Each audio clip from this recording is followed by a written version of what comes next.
Assalamu alaikum wa rahmatullahi wa barakatuh. How y'all doing? Welcome back to our channel. Today's video is all about achieving balance in many roles we play in life, especially for all the parents out there, whether you're a mother, wife, daughter, sister, friend, co-worker. Striking that effective balance is crucial. Today I am presenting part 4 of this series, and if you haven't already, please join the family. Go ahead, like, share, and subscribe, and make sure you click that notification bell so that you never miss an upload.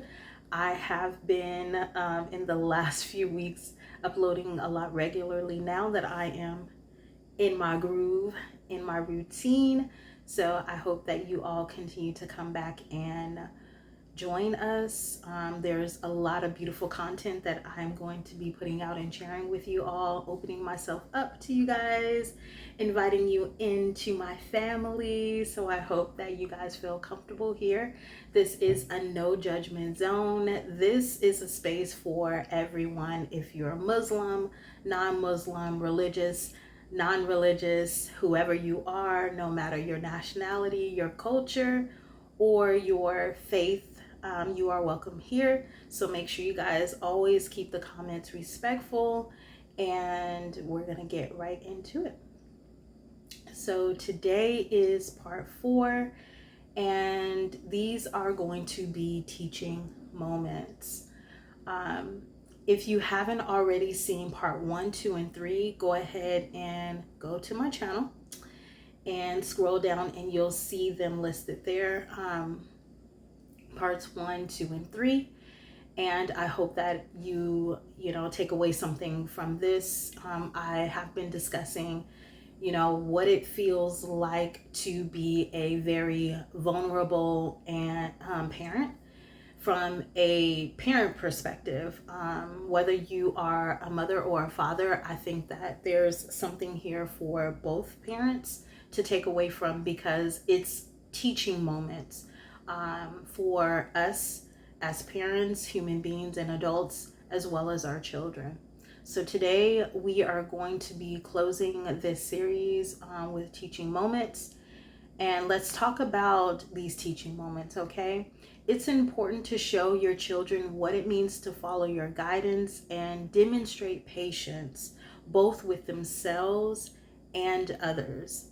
Consistency and diligence are key. All right. So Saybird is a very, very big thing, you guys. If you don't know what Saybird is patience, okay? And it's a valuable lesson for parents too. We are just like children, we all have that childlike sense inside of us. We are just older, hopefully more mature. But we all need to learn levels and levels of patience. And I think throughout our lives, Allah subhanahu wa ta'ala teaches us those different levels of patience. As parents, we must also exemplify patience and consistency in our own lives. This ties in with the concepts we discussed earlier. There are some simple key points on how to achieve this as a parent, a teacher, a guide, when showing your children what it means to follow your guidance and demonstrate patience. The first one is leading by example. Be the role model you want your children to emulate. Show them the behavior, values, and patience you expect from them. All right?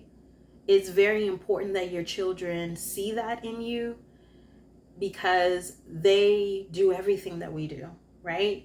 If we curse, they use the same curse words. They use the same mannerisms. I see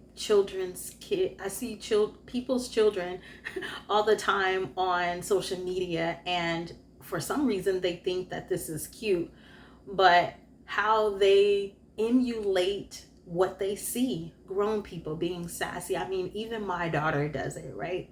She is quite sassy and has her own personality, but she mocks me, and she mocks people that she is inspired by, or, just look up to, right? And so you want to be very careful about the energy that you're putting out and showing your children, because they emulate and they take in that energy as well. So you want to make sure that you are being a really good role model. I say my standpoint on this, or what I think about when I'm teaching my children, is, do I want to show up like that for myself? If I don't want to see something like that in my own life, in my own household, then why would I exemplify that and teach it to my kids? So be very mindful of what you allow in your energy space, and what you hear, what you see, and what you do, because it's like listening to a song, even if you don't even like that song, but the hook is very catchy. You'll find yourself singing that song for no reason throughout the day. So you have to be mindful of that when it comes to your children too, because they just say and do whatever you do. The number 2 is effective communication. Talk openly with your children about the importance of patience and following guidance. Explain why it's valuable in various aspects of life. Practice active listening. Pay attention when your children talk to you. Show them the same level of patience and respect you expect from them when they're expressing themselves. Again, what you continuously say and do, your kids are going to also. So be patient with yourself. Learning a new habit takes time. You have to be consistent, you have to be persistent, you have to be intentional and mindful, and set a tone and guidance for yourself. This is what I want to do. This is how I want to show up. This is what I want to see in my life, and be consistent with that. Sometimes we do too much. We overwhelm ourselves. We put too many expectations on ourselves. I have been so guilty of that. I am sort of like what I would call like a perfectionist, right? And I have set high standards for the people in my life, and sometimes those can be unrealistic standards. And I put a lot of pressure on myself. And so therefore I put a lot of pressure on the people that I love, because I expect a lot from them, right? And I had to realize that I set unrealistic expectations for the people that I love, and I had to kind of dial that back some. And one thing that my husband notices is, like, he asks me what is on my mind, because a lot I will just not say or hold off on saying, because not everything needs to be said all at one time. Sometimes you need to process those feelings and reevaluate or reassess those feelings, because too often we can say things, overtly express ourselves in a way that's aggressive, and the tone is not the right tone for the time. Sometimes what you say is inappropriate. Sometimes what you say is hurtful, right? And you're not being mindful of the things that you're saying and doing. And that happens a lot with our children. When we get angry, we say things that we don't mean, and we hurt their feelings. We minimize their feelings, and we make them feel small, and that's certainly not okay. So we definitely have to practice active listening. Listen more than you speak. I think that's so important. So I learned that from the past, and I decided that I wanted to show up different in my life, and so I have been. And I definitely think a lot more I've always been a thinker, but I think a lot more about what I want to say and how I feel. Because, those feelings can be temporary, right? You're angry, or you're heartbroken, or your feelings are hurt in that moment. And then when you have some time and you think about it and you reassess those feelings, you're like, okay, you gain a different perspective. Maybe you sit on it a day or two, and then you realize that you don't feel that way anymore. But if you just start spitting out whatever you feel at the moment, then you can't take that stuff back, right? And you didn't really mean it sometimes. You were just having those feelings at that time. And our children are so much like that. So if we show them that we are patient with them, that expressing themselves is okay, even if they're angry, letting them sit in that moment, letting them sit in their feelings, and then give them some time and some space to work out those emotions, and then revisit that conversation again. We are showing up for our kids in a way that really is beneficial to them, because then they'll learn how to problem solve. And that was part of my last video in part 3. If you haven't seen that video, please, I implore you to go back and watch that video, because there's so many jewels in that video that you can take away from when it comes to parenting, and really being adaptive and respecting our children as young people. They're human beings, and Allah subhanahu wa ta'ala is holding us accountable for them. They don't belong to us, right? Allah subhanahu wa ta'ala tells us that they don't belong to us. That Allah subhanahu wa ta'ala loves me and my children, and loves me more than my mother. Allah loves me more than my father. So he loves my children more than I could ever love them. And on the day of judgment, I will have to hold myself accountable. Allah will hold me accountable for how I treated my children. And when it comes to family, family is very important to Allah subhanahu wa ta'ala. So really, really take your time with your kids, take your time with yourself, and be an active listener so that you can understand who your child is at an early age. So as they grow, you can better understand how to parent them. Because again, every child is different. Your parenting for one child is not going to work with the other child. In some instances, it will work. Certain situations where you're disciplining your children will work for both of them, but when it comes to that personal one-on-one with your child, it's not going to look the same as the others. So make sure that you're listening and understanding who they are, and they will do the same for you. Like, if you're constantly being distracted and moving around and not listening to them, how do you expect for them to learn how to listen to you and do what you say? So, you have to be that role model. Again, we are our children's first teacher. We are their first love, and hopefully we won't be their first heartbreak. All right. Number 4 is set clear expectations. Define clear roles, clear rules and expectations for behavior, responsibilities, and tasks. Consistency in your expectations helps children understand what is required. Okay.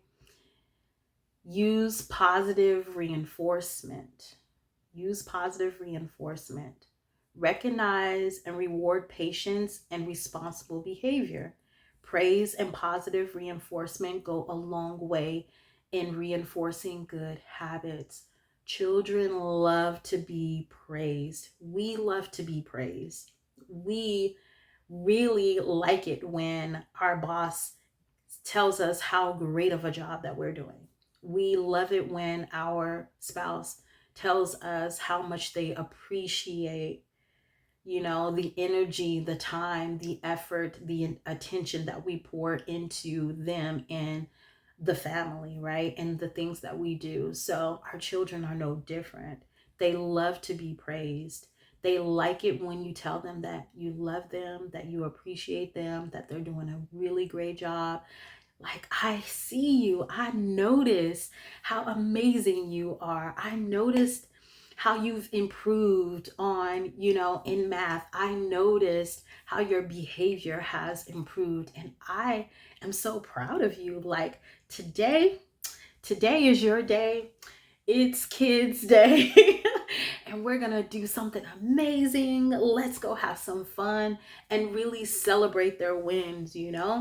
I think that that is a very positive, thing to do with your kids, is to find value and purpose in them. That was part of, I think, part one and part two, when we were talking about showing them value, right? Letting your children know that they don't need to seek validation outside of themselves. If you validate your kids, man, that's gonna go such a long way, like you don't even understand.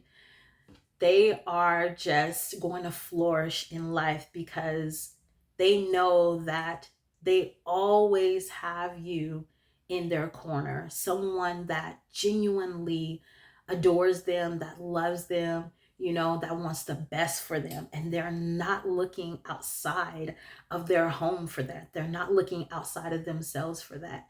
And so that's very important. It's a crucial time to start when they're young, to develop that behavior when they're young, because that's just going to make them grow and blossom into more confident, young adults. And I gotta say, my daughter she's like a boss already. um she just she has so much confidence. And when I when she was younger, I always poured love in her and made sure that she had great self-esteem. And I do that even now. I don't belittle her. I value her feelings. I validate her, even when she's doing something that I feel isn't so great. I do check her on it. I call her out on it. She calls me out on my stuff too. That's what family does. And we talk about it, and we figure it out together. And that's what family does. I think that's a great way to bond with your children, is for you to allow them to be their true authentic self. And that's really going to boost their self-esteem and their trust in you as their parent. So make sure you are positively reinforcing your children with good behavior and just giving them so much praise and love. It goes a really, really long way. Number 6 is offer guidance, not control, right? Hands off. Don't control your kids. Like, you can parent your child, you can ground your child from the phone, right? You don't have to control your kid. You can guide them in a way, soft guidance, hard guidance, whatever you want to call it. And they are going to recognize when they have done something wrong, and they will even come back and apologize. They'll be like, I'm so sorry that I upset you. I'm so sorry that I hurt your feelings. It'll make them feel some type of way. Well, they recognize, that wasn't so good what I did. I need to apologize. So instead of micromanaging, guide your children through decision-making processes. Encourage them to think critically and make choices independently. That also translates over to, making good friendships, having solid friends, or just knowing that you don't need a lot of friends, right? You can have a core set of good friends that exemplify the same morals and values that you have. Number 7 is provide a safe space for mistakes. Emphasize that making mistakes is part of learning and growing. Encourage them to learn from their errors and move forward with resilience, right? Let them know that you're human and everybody makes mistakes, even adults. I would tell my older kids, Q and Chris, this all the time. Like, forgive me. I would ask them to forgive me.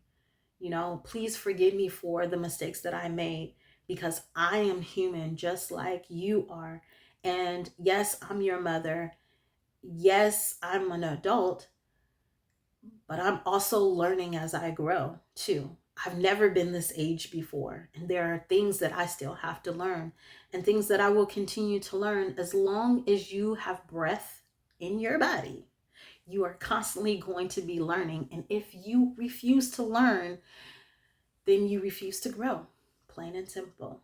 So, in order for us to continue to evolve and grow, we must forgive and we must love and we must learn. Okay. And it's totally okay to make mistakes.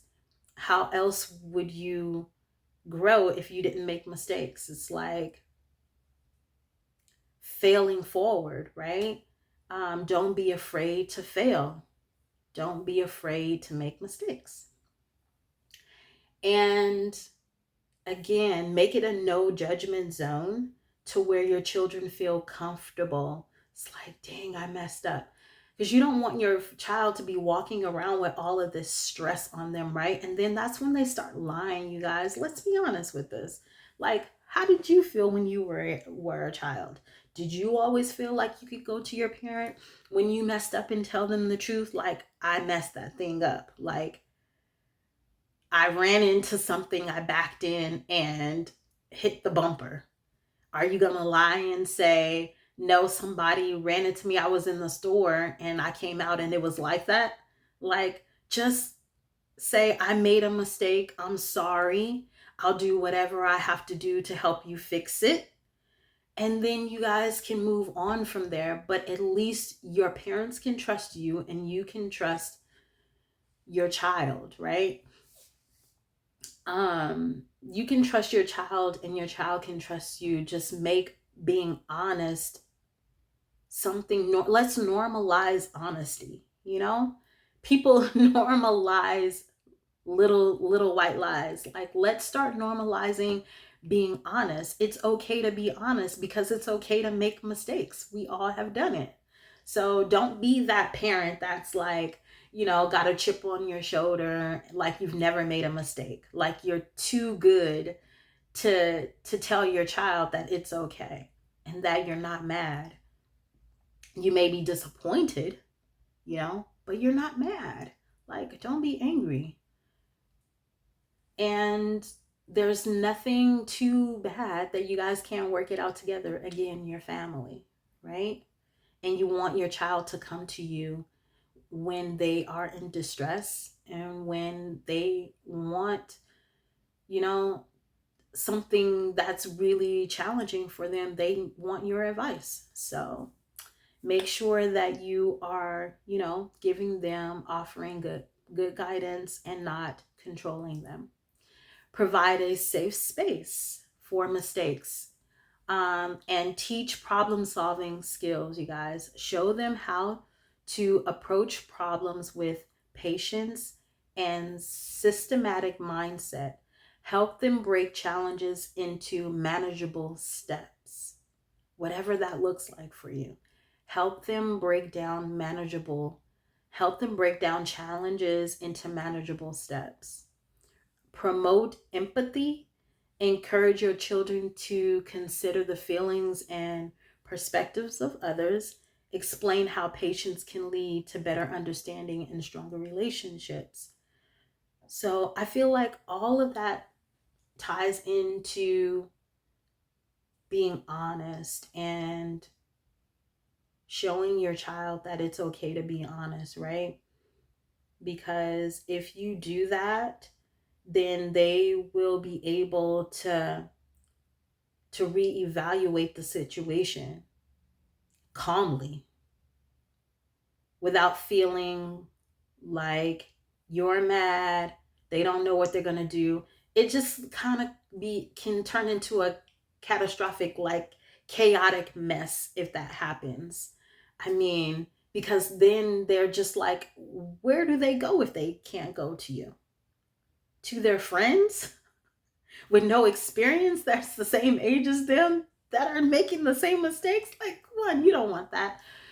Or you don't want your feelings to be hurt for your child to look outside of the household and go to, I'm not saying like a auntie or uncle or a grandparent, that's still family, but like a neighbor or their friends' parents. Maybe they don't hold the same morals and values. Now your inside business, right, is on the outside, and you probably really don't want that either.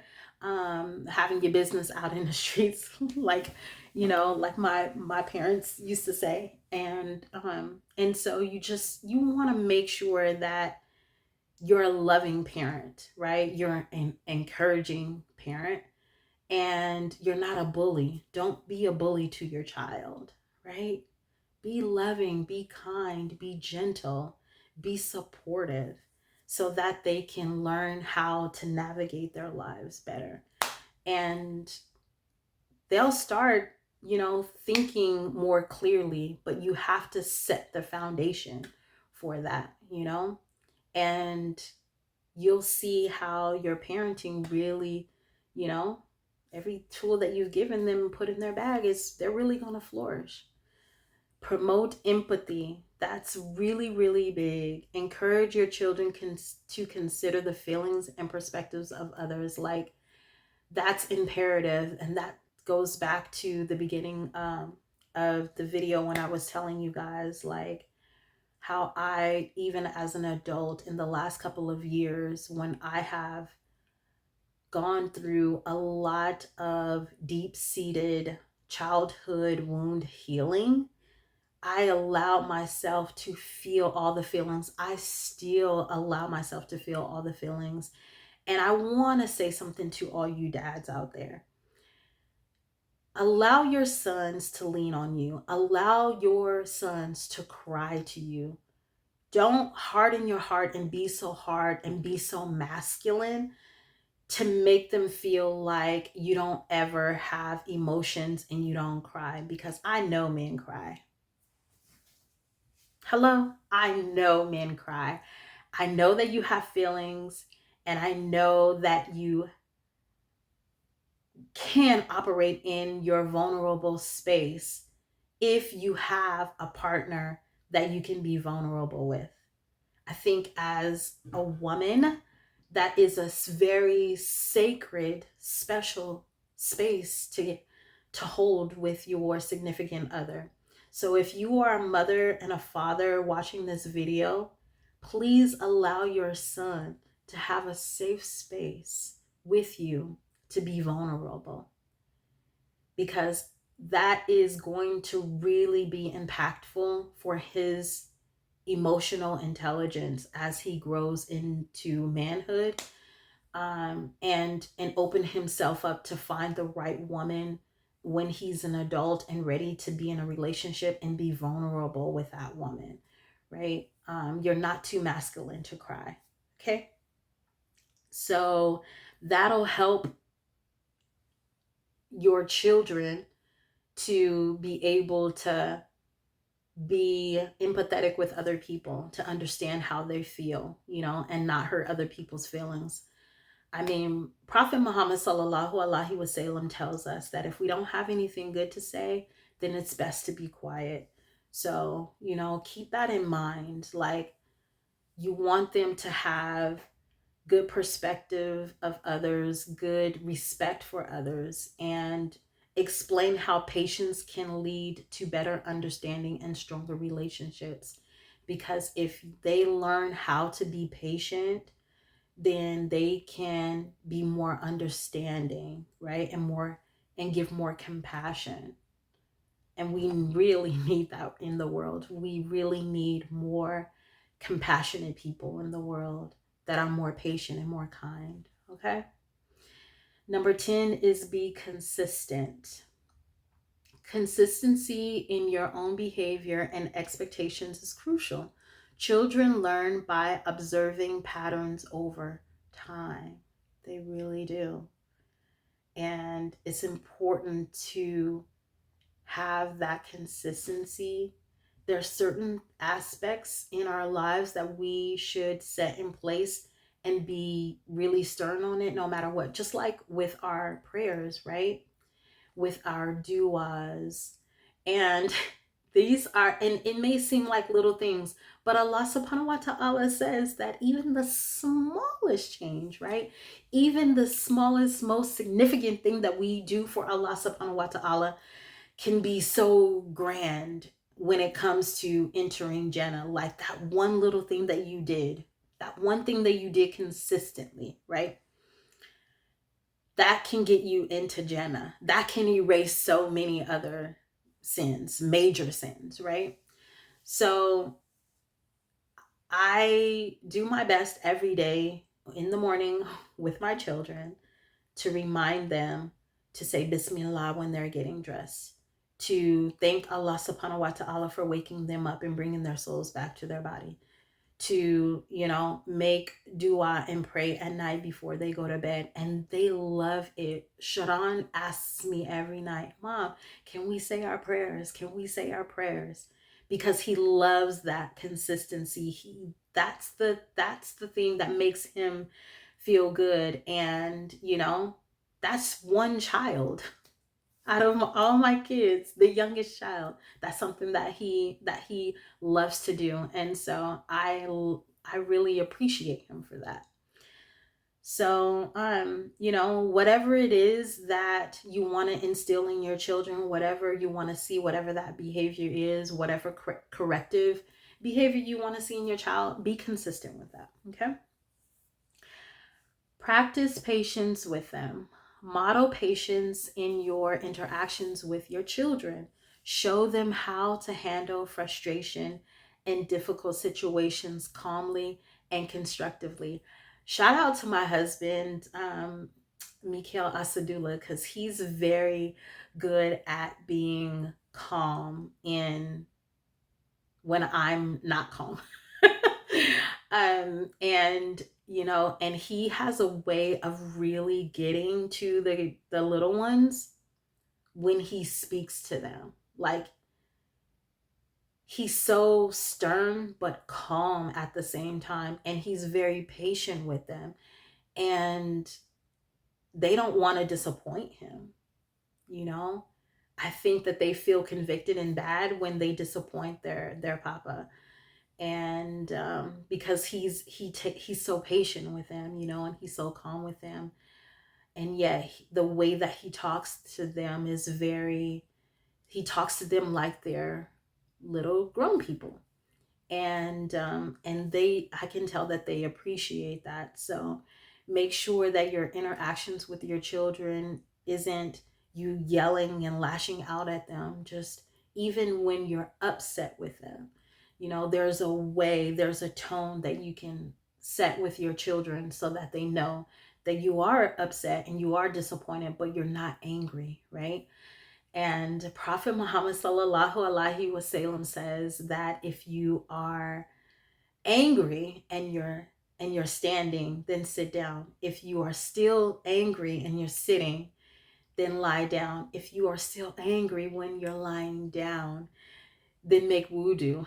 If you're still angry after that, then go and pray, And I think that helps us all to really calm down and learn even patience again with ourselves. We have to be patient with ourselves and know that in due time, everything will fall into place, So teaching our children how to handle adversity, how to handle their frustrations, how to handle their anger with sabr, with patience, with kindness, and in love, and we exemplify that even with each other, the interactions that we have as husband and wife, as a parent with their grandparent. They're seeing you with other people, as an adult, as a grown person. You exemplify that, and they're like, wow, mom, you were really mad. I never seen you get that mad before, and you think about that after you've done it. You're like, wow, I probably shouldn't have did that in front of my kid. You know what I mean? That wasn't a good example of saber. That wasn't a good example of how to handle that situation. So make sure you're mindful of the things that you do, because your children are always watching. Acknowledge their efforts. Recognize and appreciate their efforts to be patient and follow guidance. Let them know you see their progress. You see them. Like, I see you. Again, that ties back into showing up for your kid and acknowledging, their behavior, their good behavior. Like, I see you. We're going to celebrate your win. Like, you did a good job. Like, you could have really went off on that person. You had the right to feel those feelings and be angry, but you didn't. You still showed them kindness and love and patience because they were frustrated. And in turn, you didn't get frustrated with them for being frustrated, right? With whatever they were going through, because sometimes what they're going through isn't even about us. It could be about something totally different, right? And with you showing them love and patience, that person had a chance to really settle those feelings. And then they'll come back and give you your flowers and say, yeah, I really appreciate you, not going off on me. So, you know, acknowledge your children's efforts when they are being patient and following your guidance. Acknowledge that. Celebrate those wins. All right. Encourage delayed gratification. Teach the value of waiting for rewards and not always seeking instant gratification. Help them set goals and work patiently toward achieving them. Bingo, very, very important. In the world that we live in now, instant gratification is like a thing. Kids feel like they're so entitled. Grown people feel like they're so entitled. And it's just like everybody needs to calm down, take a step back, like, you know, and not go off on someone. Just be like, okay, I didn't get that thing that I wanted today. That's okay. I even tell myself that all the time. Like, my husband was asking me tonight, well, when are you going to do something for yourself? And I'm like, after I take care of the kids, because I understand delayed gratification, and it's okay. It's okay. And so I've been teaching Sharon that lately, and Simone too. Like, when you achieve a big goal, then you'll get something. But wanting a sucker or a cookie or some kind of special treat just because you got an A on your spelling test, like, you're supposed to get an A on your spelling test. Like, I expect for you to get an A on your spelling test. You've been studying all week, you better get an A on your spelling test. But when you get that report card at the end of the quarter, now that's celebrating delayed gratification. Like, you achieved all of this, you stayed consistent, you stayed 10 toes down, you were focused, you were persistent, you held yourself accountable. Like, yes, now we're gonna go celebrate that win. Now we're gonna do something big, right? And we're going to go out, or we're going to have a party even at home, or whatever it is that you want to do to celebrate the fact that your child really respected themselves and sought out delayed gratification. And now you get to celebrate that, and then they understand, like, that was cool. Like, I did that. I worked hard for months, and I was able to really get something big that I really, really wanted. And that way they don't always think that they're supposed to always get something. I know my husband used to tell me that when we first moved here with him to Memphis, like, they don't always need to have ice cream and cookies and a dessert after dinner. Like, that shouldn't even be a thing, right? Because eating your dinner, you're supposed to eat your dinner. It's not supposed to be, oh, if you eat your dinner, you're gonna get dessert. Like, no. And I had to think about that, and I was like, oh, yeah, that's a very good outlook on that. Like, yeah, they don't need all of that, because my children started to feel really entitled, and they started to expect that they were going to get cookies or ice cream or a snack every night after dinner. And since I haven't been doing that and I've dialed back on that, they don't even ask me anymore, you know? So shout out to my husband again for um, really bringing that to my attention. I appreciate that. Um, the next one that's really important is promote self-reflection. Encourage your children to reflect on their actions and consider how they can improve. This builds self-awareness and personal growth. Reflecting on their actions, because for every action is a reaction, right? So you ask your children those important questions. You sit them down and say, what do you think you deserve for this kind of behavior? And your kids are going to be honest. They're going to tell you. I think that that's a really good kind of role play to have with your children, and see what they think, what they deserve when it comes to their actions, and what they do at school and how they show up, right? So that gives them time to reflect on their behaviors. And I think that that's a really good corrective um, recourse, I guess, is when you ask them, so how do you think that made me feel? And they'll tell you, I don't know, it made you feel sad. Yeah, it made me feel sad that you did something that you weren't supposed to be doing at school.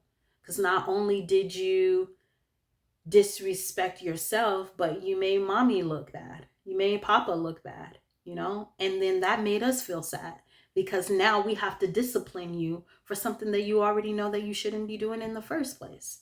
So now what do you think that we should do about this? What's the corrective action that you think that we should take on this? I mean, you're not going to use those kind of words with a little child, but you can ask them, what do you think that you deserve? A whooping or to go to bed? um, yes, I am a strong believer in constructive discipline. And that's just me. Number 15, stay patient as a parent. Finally, remember that patience can be a journey for both you and your children. Being patient with yourself as you guide them on this path is going to allow them to see what it means to be self-reliant, to self-care, to self-love, to self-soothe, right? And that's important. I even feel like it's even healthy for your children to see you cry sometimes. I hear people say, oh, my parents never argued in front of us. My parents never yelled at us. And then they get out into the world and they crumble. You guys, your children need to see real world stuff. Don't hide yourself from them, because people think that that's setting their kids up for better. But I don't think that, I think they need to be emotionally intelligent, emotionally sound and grounded, right? And so it's certainly healthy for them to see that you can get upset, but you don't lash out and get angry, right? You exemplify patience, that life gets tough and you get more patient when it gets tough. You seek out ways to be resilient, right? Ways to calm yourself down, to release the anxiety and stress that life puts on all of us, you know? They need to learn how to tackle those kinds of real world, real life situations, because they are going to remember that, okay, well, this is what my mom used to do. She used to go in, take a, purity bath, cleanse herself, calm herself, maybe listen to, recitations, or listen to some high vibrational music to change the way that she feels, and then go and pray, go make dua, or go stand out in sun gaze, right? Or go take a walk, take a drive to calm yourself down, step aside and go off to yourself and just meditate. Be still for a moment. Be quiet for a period of time, That's what your children need to see. They need to see how you combat that kind of the negative things that happen, that's going to happen in their life, because it's going to happen to them and they need to know how to navigate it. So I think that it's important that you show your children how to stay patient, what that looks like, be that example. By consistently demonstrating these principles and actively engaging with your children in discussions and real life situations, you can effectively teach them the importance of patience and following guidance, setting them up for a lifetime of success. For a lifetime of success. All right. So I certainly hope that this part really was very helpful. I love you guys as always. Make sure again that you like, share, and subscribe. I know this part was super long, but I hope that you stuck with me and you grabbed some key points, some jewels from this video, and that you come back for part 5. Thank you for joining us today as we explore the art of balancing life as a parent. We hope you found these insights helpful in your journey. If you enjoyed this video, again, always remember to come back, to tell a friend, watch these videos with your kids, maybe with your family members. Like, share, subscribe, and hit the notification bell for more content like this. I love you all so much. Assalamu alaikum wa rahmatullahi wa barakatuh. See you next time.